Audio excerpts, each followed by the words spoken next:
হে কৃষ্ণ করুণা সিন্ধু দীনবন্ধু জগত পথে গোপেশ গোপিকা কান্ত রাধাকান্ত নমস্তুতে।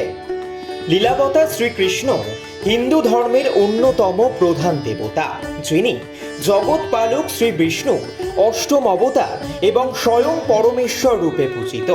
প্রতি বছর তার আবির্ভাবের স্মরণে চন্দ্র সৌর হিন্দু পঞ্জিকা অনুযায়ী শ্রাবণ মাসের কৃষ্ণাষ্টমী তিথিতে ভক্তরা কৃষ্ণ জন্মাষ্টমী পালন করে থাকেন।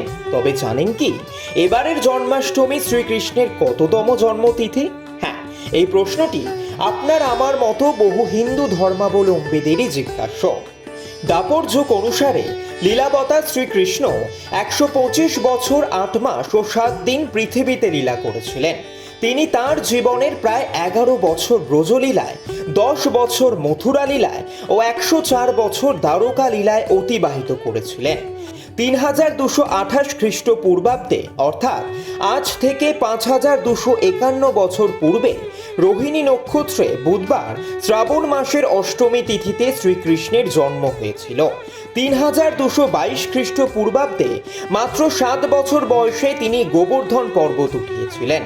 3218 খ্রিস্টপূর্বাব্দে মাত্র 11 বছর বয়সে তিনি মথুরায় অত্যাচারী রাজা তার আপন মামা কংসকে বধ করেন ও বেশ কিছুকাল মথুরাতে রাজত্ব করেন। এরপর কংসের শ্বশুর জরাসন্ধ মথুরা আক্রমণ করলে শ্রীকৃষ্ণ দ্বারকায় নিজের রাজধানী প্রতিস্থাপন করেন।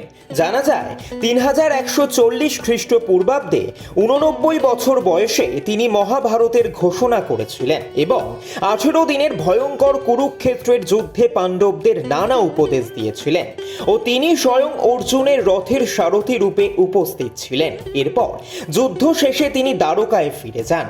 3102 খ্রিস্টপূর্বাব্দে গুজরাতের ভালকা অঞ্চলের জোড়া নামক এক ব্যাঘের তীরে তার মানব জীবনের অবসান ঘটে। সেই দিনটি ছিল মাঘ মাসের পূর্ণিমা তিথি। এই দিনে এই মহাজীবনের জীবনাবসান হয়ে কলিযুগের সূচনা হয়। হিন্দু ধর্মমতে কলিযুগের শুরু 3101 খ্রিস্টপূর্বাব্দে এবং 2025 সালে কলির বয়স হয়ে দাঁড়ায় 5126 বছর। এভাবে হিসেব করলে দেখা যায় শ্রীকৃষ্ণের আবির্ভাব হয়েছিল আজ থেকে প্রায় 5251 বছর পূর্বে। খুব সহজেই বুঝতে পারা যাচ্ছে 1431 সালের অর্থাৎ ইংরেজি 2025 সালের জন্মাষ্টমী ভগবান শ্রীকৃষ্ণের 5251তম জন্মাষ্টমী। ব্যুরো রিপোর্ট এই মুহূর্তে।